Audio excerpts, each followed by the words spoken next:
दोस्तों, आपने अनेक मुगल शासकों के बारे में सुना होगा, उनकी क्रूरता के किस्से भी सुने होंगे, लेकिन क्या आपने कभी उनके पूर्व जन्म की कहानी सुनी? तो आइए दोस्तों, जानते हैं अकबर आदि अंतिम मुगल शासकों के चरित्रों का वर्णन। दोस्तों, मुगल वंश के संस्थापक बाबर का शासनकाल 1526 ईस्वी से 1530 ईस्वी तक चला।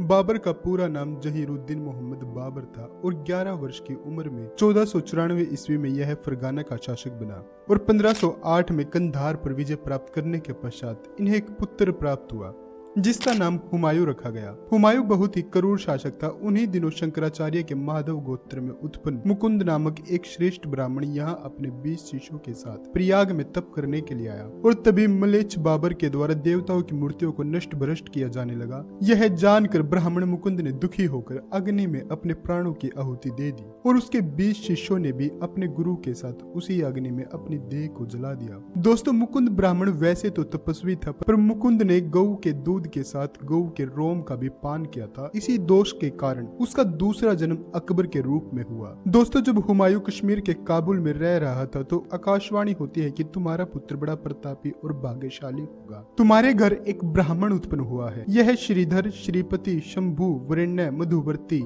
देववान, सोमवर्धन, रुचि, मानकारी, केशव, माधव, मधु और पूर्व जन्म सोमपा, सूर तथा मदन, ये 20 इसके शिष्य थे। और 15 अक्टूबर 1542 ईस्वी में अमरकोट में अकबर का जन्म हुआ। अकबर मुकुंद ब्राह्मण के पूर्व जन्म के 7 प्रिय शिष्य केशव, माधव, मधु, देवापी, सोमपा, सूर तथा मदन इस जन्म में भी पुनः उत्पन्न होकर अकबर के दरबार में आए। दोस्तों, मुकुंद ब्राह्मण के शिष्य केशव अकबर के समय में तानसेन नाम से उत्पन्न हुए। माधव अकबर के समय में बेजू बावरा नाम से प्रसिद्ध हुए और पूर्व जन्म के मधु अकबर के समय में सभी रागों के ज्ञाता हरिदास गायक के नाम से विख्यात हुए और पूर्व जन्म में गौतम वंश में उत्पन्न सोमपा अकबर के समय में मान सिंह नाम से उत्पन्न हुए और वह अकबर का सेनापति बना। दोस्तों, ये 7 राजा अकबर के दरबार में आए और पूर्व जन्म के श्रीधर और आदि 13 शिष्य दूसरे स्थानों पर जन्मे और पूर्व जन्म के श्रीपति अकबर के समय में महान अंध भगत कवि सूरदास के रूप में उत्पन्न हुए।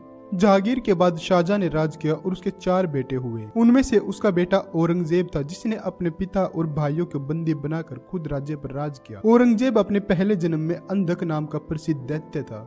उसने धर्म को खत्म करने के लिए अनेक मंदिर तोड़े और 49 वर्षों तक राज किया।